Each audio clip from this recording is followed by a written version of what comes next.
What If acabou! Sim, meus amigos, chegamos ao final dessa que é a quarta série da Marvel dentro da Disney Plus e que é a sua primeira animação que é ligada diretamente ao seu universo cinematográfico. E hoje a gente vai analisar a série como um todo e entender o que funcionou e o que não funcionou nessa primeira temporada de What If. Vem comigo!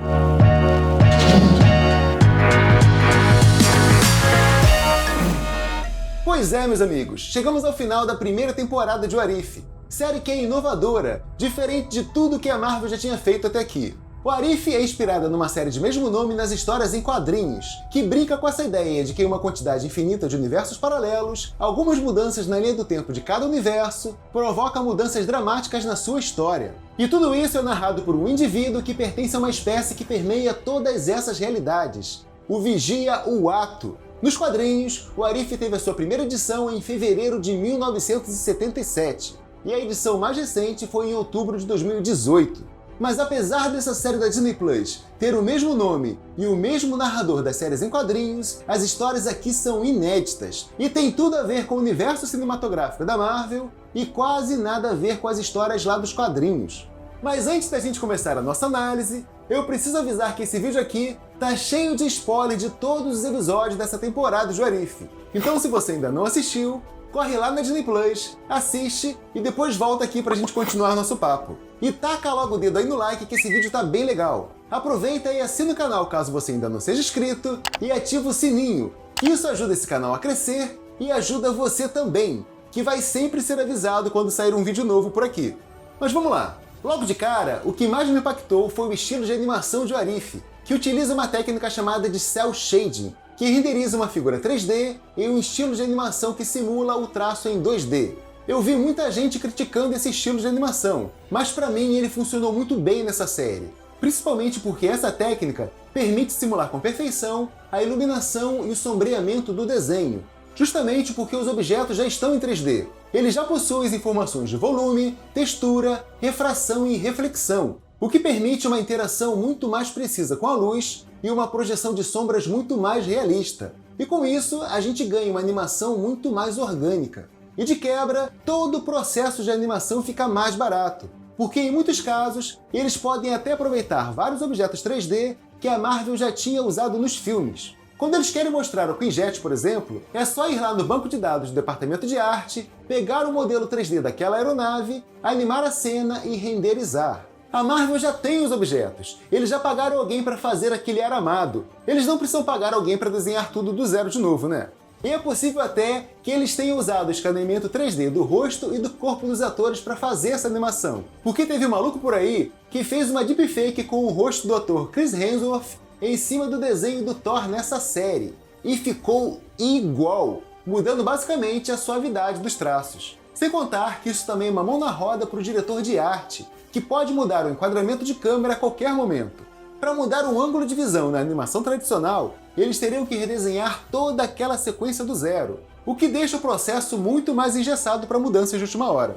Mas apesar de eu ter gostado desse estilo e de ter entendido os motivos que levaram eles a optar pelo cel shading, a gente precisa concordar que isso deixou todos os episódios com a mesma cara. Antes da série começar, eu tinha esperança de ver algo meio que na pegada do Love, Death and Robots, com cada episódio usando estilos diferentes de animação.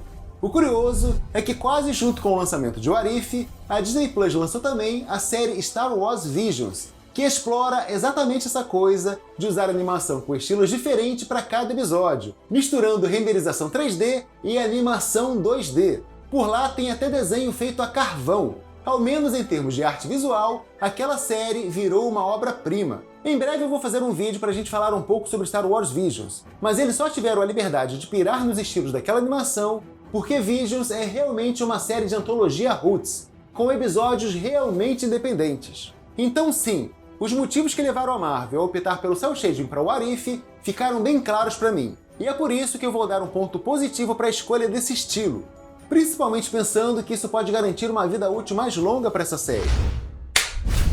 Mas diferente de Star Wars Visions, que é de fato uma antologia, o What If tentou nos vender a ideia dos episódios também serem independentes. Mas logo de cara, a gente começou a perceber que não era bem assim, já que os episódios começaram a mostrar finais com cliffhangers, que são aqueles já manjados ganchos que fisgam a sua atenção e faz você querer saber o que vem depois. E isso foi uma baita de uma sacanagem com as nossas expectativas, porque isso abala as regras fundamentais que guiam a série como um todo.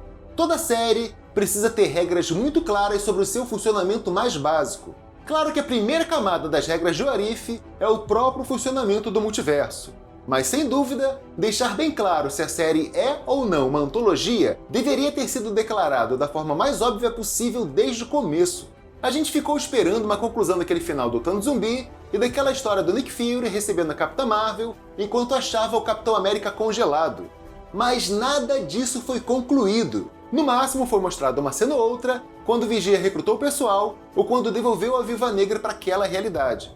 E olha só, no gancho que eles deixaram lá no final do episódio 2, naquela história do T'Challa Star-Lord, onde o Vigia nos mostra o encontro do Ego com o Peter Quill, ele fala assim: mas isso é uma história para outro dia.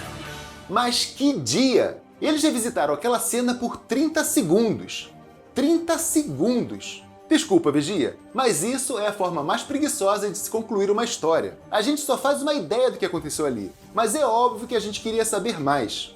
E no caso do Thanos Zumbi, ele nem se deu o trabalho de voltar lá. Todo aquele arco, toda aquela história não serviu pra nada. Ele não pegou nenhum herói daquela realidade. Não escolheu ninguém dali pra vencer o Ultron. Aquilo tudo foi só pra mostrar pra gente de onde o Vigia tirou aquela chuva de zumbis.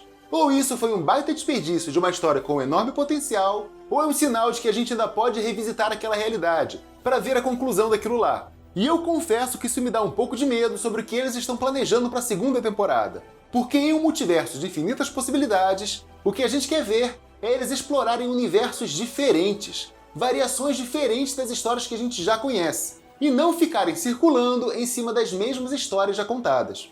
E esse foi outro ponto que me decepcionou nessa primeira temporada. Porque não é um multiverso de infinitas possibilidades, então a gente imaginava que eles iriam explorar as amplas variações que o multiverso pode oferecer, com histórias indo em direções diferentes daquelas histórias que a gente já conhece dos filmes.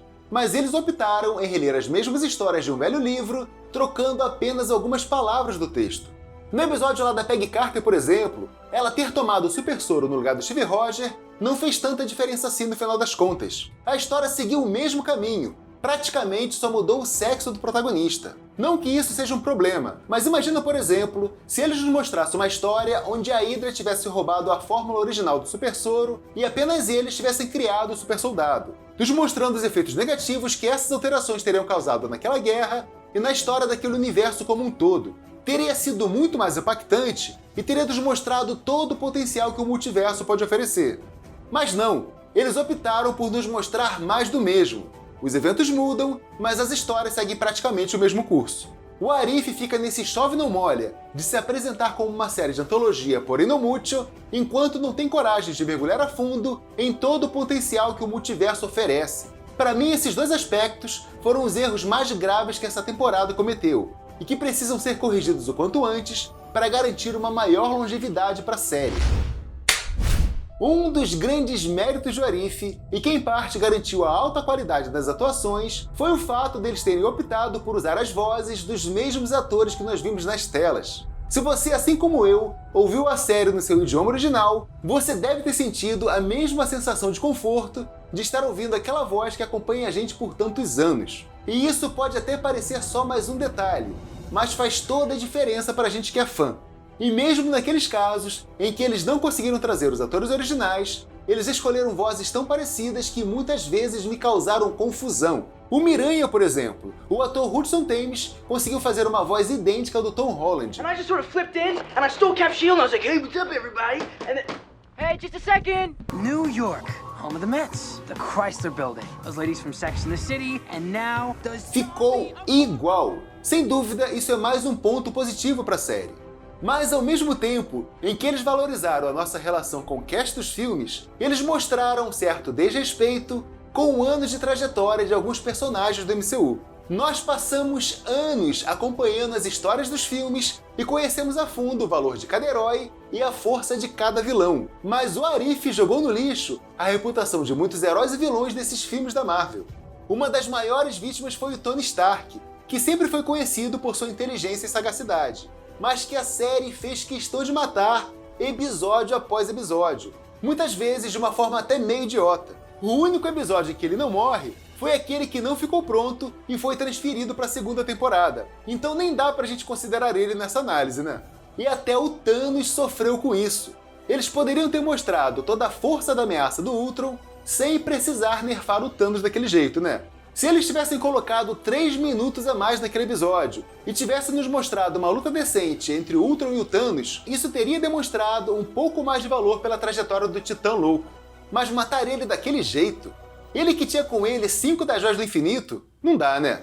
Isso foi um puta desrespeito com a trajetória do Thanos no filme. Então, pra mim, essa pressa de matar heróis e vilões importantes foi mais um ponto que o Arif pecou demais. E a gente precisa falar dos furos de roteiro da série. Meu Deus, o que foi isso? Teve erro pra tudo que é lado.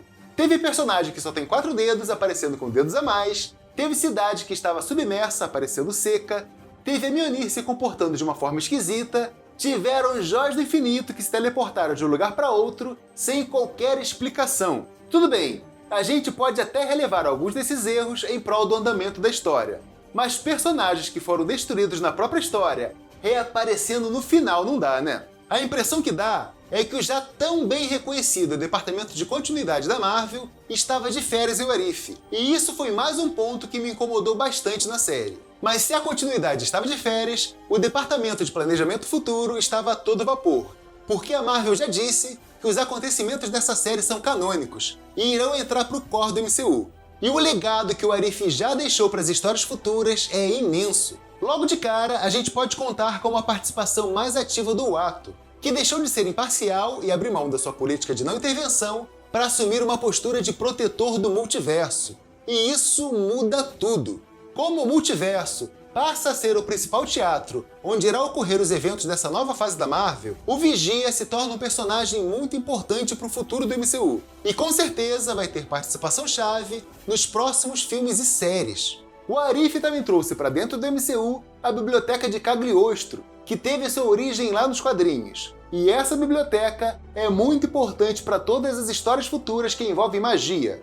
Doutor Estranho, Shang-Chi, WandaVision e até essa futura série da Agatha Harkness podem tirar proveito da vasta coleção dos tomos místicos dessa biblioteca. E a presença do vírus zumbi no Reino Quântico também é um importante legado de Arif, e com certeza pode ser algo a ser explorado no futuro.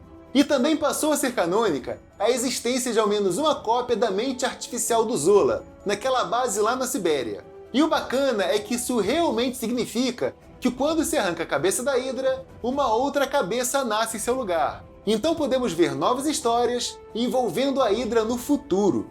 O Arif pode até ter nos dado a chave para a chegada dos X-Men ao MCU, porque lá no episódio 2, a Nebulosa apresenta para o T'Challa a tal fagulha da Gênesis, que ela diz se tratar de uma poeira cósmica rica em nutrientes, capaz de mudar a vida de ecossistemas inteiros. E a gente sabe que quase nada que a Marvel coloca nas suas histórias está ali à toa. Sempre costuma existir um propósito por trás de cada detalhe. Então uma partícula capaz de transformar a vida pode ser a desculpa ideal para a criação do Gene X dos X-Men. 2 personagens se destacaram nessa série, a Capitã Carter e o Doutor Estranho Supremo. Claro que com a importância que foi dada a eles no episódio final, a gente sabe que eles voltarão a aparecer em temporadas futuras de Arif.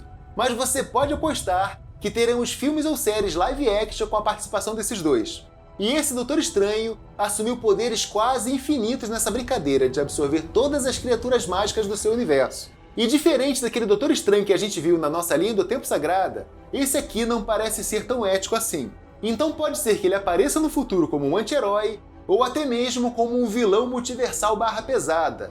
E eu confesso que eu tô doido pra ver a chegada dele nas telonas. E olha que existe uma boa possibilidade dele já aparecer em alguns dos próximos filmes. Talvez em Doutor Estranho, o Multiverso da Loucura, ou quem sabe até em Homem-Aranha Sem Volta Pra Casa. Porque aquele Doutor Estranho que apareceu no trailer tá meio esquisito. E deu pra ver que ele e o Miranha vão ter alguma desavença ali. Será que aquele ali é o Doutor Estranho que a gente já conhece no filme? Ou será que é o Doutor Estranho Supremo de Arif? E por falar em Doutor Estranho Supremo, o episódio 4, onde a gente acompanhou a sua origem, teve uma história super dramática e um roteiro bem denso, que mostrou todo o drama de um herói que perdeu a pessoa que ama de uma forma trágica e que tem com ele uma ferramenta que permite que ele volte no tempo. Essa já é uma formulazinha super batida na cultura pop, mas que aqui faz todo sentido com o personagem, e que fez desse o melhor episódio de toda a temporada. E pra mim, o pior episódio ficou por conta do Thor Rei do Camarote. E eu não tô dizendo que o episódio é ruim, eu me diverti muito com esse episódio. Mas ele é só isso, né? Uma grande coleção de piadas ao estilo Se Beber Não Case, mas sem qualquer peso ou importância pra temporada como um todo.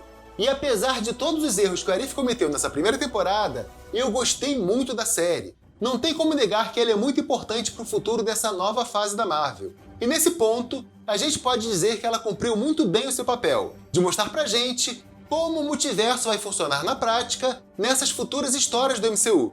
Os produtores já haviam confirmado que teremos uma segunda temporada de What If antes mesmo da primeira temporada estrear na Disney+. E a ideia deles é fazer uma temporada por ano para preencher a grade anual de lançamentos das séries da Marvel dentro da Disney+. Mas eu acho que para isso acontecer, para essa série ter uma maior longevidade, o Arif vai precisar fazer uma coleção de retcons para corrigir todos esses problemas. Mas como eu sou um otimista por natureza, eu acredito que o Arif tem potencial para trazer histórias super interessantes pra gente no futuro. Principalmente por ser uma forma barata da Marvel testar as histórias que podem ou não funcionar, antes dela investir uma grana bem mais pesada na produção de séries e filmes em live action. Então, o meu veredito é sim! A primeira temporada de What If não é perfeita, mas é muito boa. Ela não é a minha série preferida nesses lançamentos que a Marvel fez na Disney+. Pra mim, WandaVision continua sendo a melhor até aqui, mas valeu muito a pena assistir o What If. E que a segunda temporada consiga corrigir esses problemas e vir ainda melhor. Mas e você? O que foi que você achou de What If? Diz pra mim aí nos comentários se você curtiu a série. E diz também se você concorda com esses pontos que eu destaquei como os principais acertos e se você viu os mesmos problemas que eu vi. Deixa sua opinião aí nos comentários que eu quero muito saber o que você achou de tudo isso. E você já sabe, assina o canal, ativa o sininho e larga o dedo aí no like que isso ajuda a gente pra caramba. E é isso, a gente se vê no futuro.